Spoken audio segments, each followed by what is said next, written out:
BRS కార్యకర్తలు మహా న్యూస్‌పై దాడి చేశారంటే, విపరీతంగా అనుచితమైన వ్యాఖ్యలు బీఆర్ఎస్ పార్టీ అధ్యక్షుడు కల్వకుంట్ల చంద్రశేఖరరావు కుమారుడైనటువంటి కల్వకుంట్ల తారక రామారావు గారిపై విపరీతంగా అనుచిత వ్యాఖ్యలు చేస్తూ, అలాగే టాలీవుడ్ హీరోయిన్స్‌కి, అలాగే కేసీఆర్ గారి గురించి మహా న్యూస్ విపరీతమైనటువంటి వ్యాఖ్యలు చేయడంతో కోపోద్రిక్తులైనటువంటి భారతీయ రాష్ట్ర సమితి పార్టీ కార్యకర్తలు మహా న్యూస్‌పై దాడి చేయడం జరిగింది. దాడి చేసి కార్లు, అద్దాలను పగలగొట్టడం జరిగింది.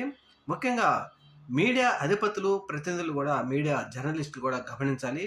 మనం ఎటువంటి వార్తలు ప్రసారం చేస్తున్నాం.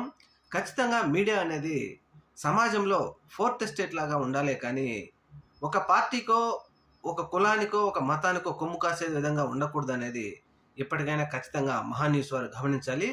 ఏది ఏమైనా మహా న్యూస్‌పై దాడి మాత్రం మేము ఖండిస్తున్నాం.